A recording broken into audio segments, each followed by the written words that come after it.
Habari za asubuhi.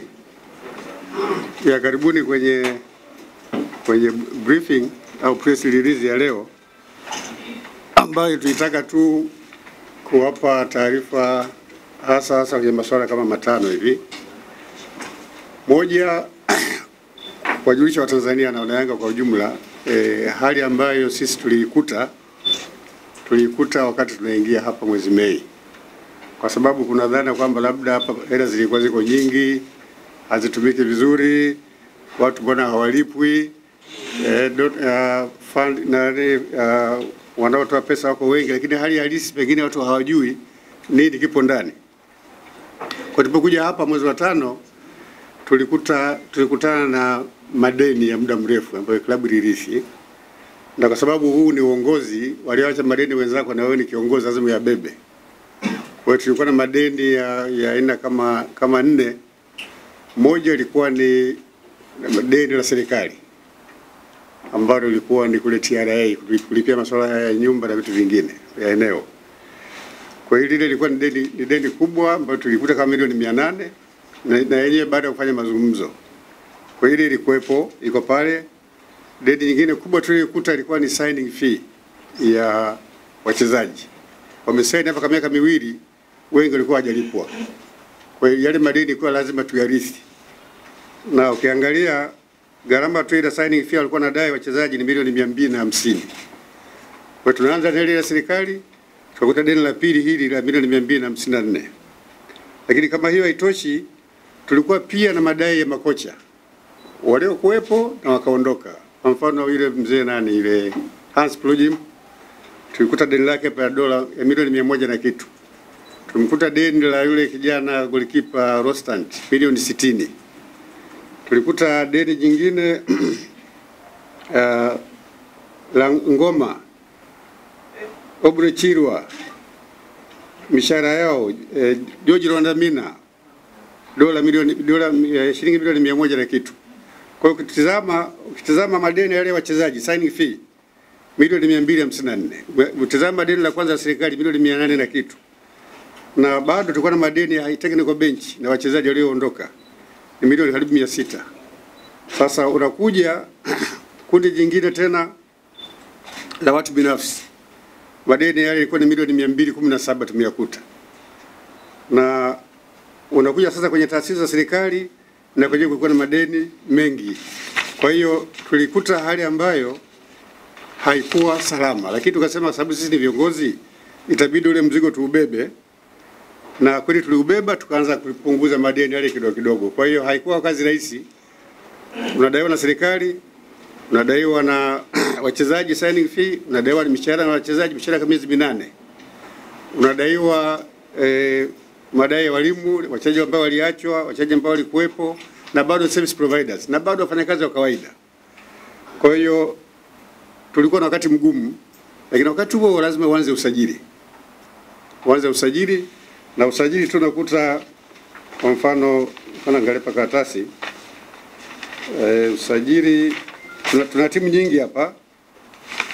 Lazima tusajili timu ya wakubwa ambao ilombo tutumia karibu milioni 500. Lazima usajili timu ya kina mama Yanga Princess. Ukishanganya watu wawili hao utakuta karibu milioni 600. Bado lazima usajili timu ya under 20. Usajili under 17. Kwa hiyo haikuwa kazi rahisi. Sasa ukitazama mwisho wa siku mapato yanayokuja kwenye klabu na matumizi haviendani. Kwa mfano, sisi mapato yetu vyanzo vikubwa ni hivi vifuatavyo. Kuna KCB, tuna Vodacom, tuna sponsorship ya Yanga Princess ambayo ni kidogo tu milioni 13. Tuna matangazo ile rights za kutangaza, kuna GSM form, kuna Yanga TV rights, kuna Sport Pesa, kuna match day revenue, kuna zile za Selcom. Kwa hiyo mapato hayo yote toka tumeingia sisi ni bilioni 2.200, lakini matumizi karibu bilioni 4, na lazima zile pesa mzipate. Kwa hiyo anayeongea kwa nje naona kama ni kitu ambacho labda ilikuwa ni rahisi tu, lakini kwamba mapato yetu hayawiane na nini na matumizi ambayo tunayo.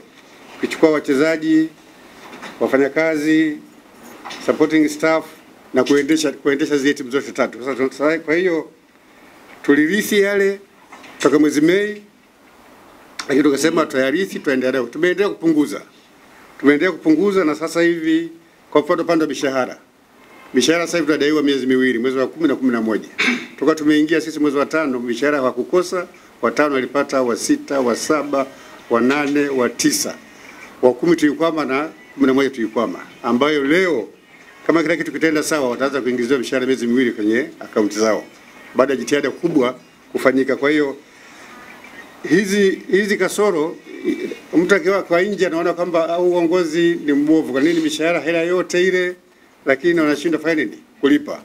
Watu wengi wanazungumzia kubwa kuliko, kwamba siku ile ahadi ilikuwa ni milioni 900 nadhani kama nakumbuka, lakini zile zilikuwa ni ahadi.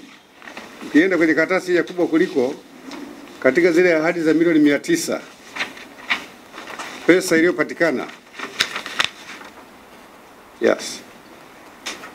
pesa iliyopatikana katika ile kwanza ya ahadi ilikuwa milioni 600 na kitu ya 9, lakini mpaka leo hii hatujapata milioni 360.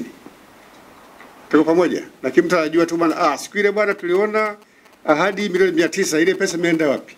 Lakini ahadi ni tofauti na mtu kutoa. Wale ambao waliahidi na hawakutoa, tunajaribu kuwakumbusha kwa barua, kwa sababu alisema mwenyewe.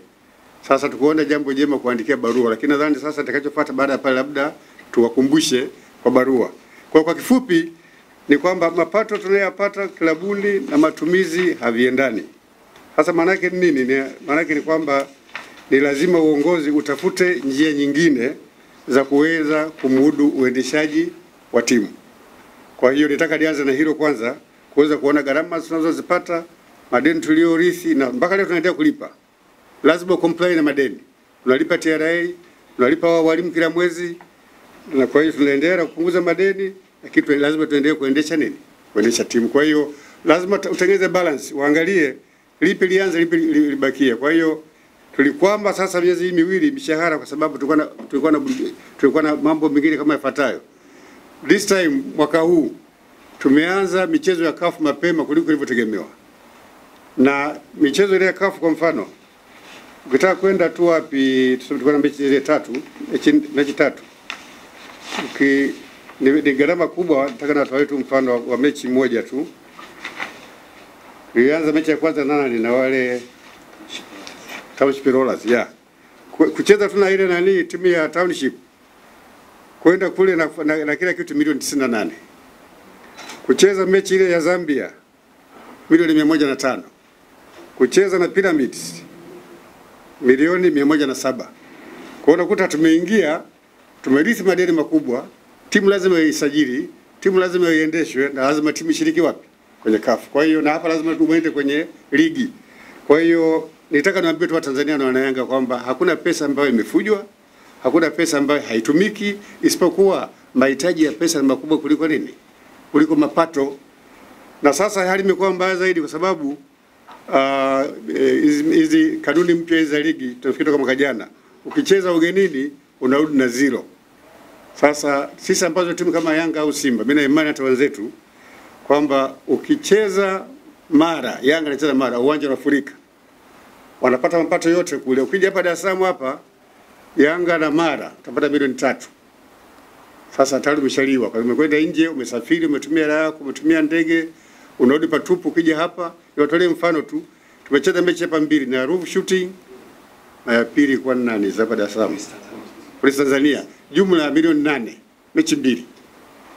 Kwa sababu timu za mikoani zile ndogo watu hawaji, anangojea tu labda tukao ya Azam na mechi ya Simba labda fulani. Kwa hiyo hizo kanuni pia nazo zimetupunguzia nini? Kama kwa mfano kanuni zile ingekuwa kwamba ukicheza mapoto mnagawana, pengine hata hizo gharama za kuendesha timu zilikuwa na mapungufu. Kwa hiyo nataka nianze na hilo kwamba Wanayanga na Watanzania tu wajue kwamba kipato tunachokipata kama klabu kwa sasa ni kidogo kulinganisha nini na matumizi ambayo tunayo, kwa sababu tunakiri kwamba wachezaji hawa miezi miwili mshahara yafanya nini hawajapata. Lakini nasema leo kama kila kitu kinaenda sawa, najani niwaambia ambao wako hapa na ambao wako nje kwamba labda leo jioni utakuta pesa yao miezi miwili kwenye akaunti zao.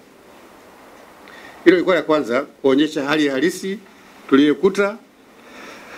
Sasa jitihada ambazo sisi kama klabu tunafanya, definitely moja ni kujaribu kuongea, kutafuta wadhamini wengine kidogo kidogo. Mtu anaweza kama bado yupo, tukamwambia ongeza na hiki tupate pesa. Kwa hiyo majadiliano kama hali yanaendelea. Lakini kikubwa ni kwamba tuna mipango ambayo nadhani tutaweza mwishoni, mipango ambayo ni endelevu. Kwa hiyo hali halisi ndio hiyo. Tunakubali kama uongozi kwamba miezi miwili ya kulipwa kwa sababu hizo ambazo nimezisema.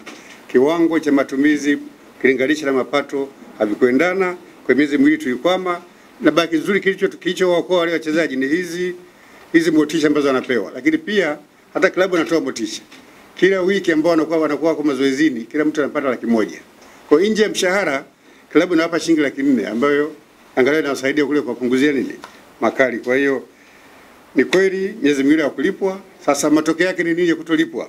Kama mlivyosikia, kama mlivyoona, mchezaji wa kwanza aliomba kuondoka ni yule Sanne. Alinitumia message mimi kwenye simu, akamwambia mwalimu, naomba niondoke, tumecheza Yanga, nimepata platform, lakini naomba tuachane vizuri. Sasa nikamwambia kutana na secretariat, wakaja hapa, wamekubaliana, ameondoka hana madai. Kila kitu na amesaini kwamba mimi nimekubali, nimeondoka, niko salama. Sasa mchezaji wa pili ni Lamini yeye barua ile alileta klabuni, nafikiri aliacha tu hapa kaileta klabuni. Walipoisoma kanitumia mimi, nikamwambia bwana, huyu amesema ni miezi 3, bwana mishahara ni miezi mingapi? 2, na mikataba wanasheria iko hapa, mikataba ilikuwa inasema usipelipwa consecutively miezi mingapi? 3. Kwa hiyo muiteni mueleweshe kwamba baada na mwezi mmoja kwa ndani ya ndani ya mkataba. Bahati mbaya siku ile ya kwanza hakuja, kulikuwa na mvua nadhani. Siku ya pili anatumia usafiri, tunaambiwa ameshafanya ameshaondoka. Kwa hiyo hatua ambazo sitachukua kama tunaongea naye, hatua ambazo tutachukua kama hata rudi au kama atakwenda sehemu nyingine, kwamba bado mchezaji halali wa Yanga kwa sababu yuko ndani ya mkataba, mishahara ambayo hajalipa miezi 3, na anaposema leo watalipwa na yeye yumo. Maana atalipwa sababu ni haki yake, bado mchezaji wa kwetu, kwa sababu bado na mwaka 1.5. Wachezaji wote hawa foreigners walisaini miaka 2. Kwa hiyo tuna imani kwamba anaweza karudi, tunaongea naye. Kwa hiyo yeye ufafanuzi kwake ni hiyo, ni kwamba miezi 2 kwenda kulipwa, lakini mikataba yao yote ilikuwa ni miezi 3 consecutively. Kwa hiyo bado ni mchezaji ambaye ni wa klabu. Sasa sisi kama klabu au kama uongozi tuna njia 2 za kuweza kuiondoa klabu kwenye mazingira haya. Njia ya kwanza ni kujaribu kurahisisha wapenzi wa Yanga kuwa wanachama. Moja malalamiko makubwa ambayo tunayapata kwa wanachama ni kwamba ni kazi ngumu sana kwa wanachama wa Yanga sababu ya mlolongo mrefu.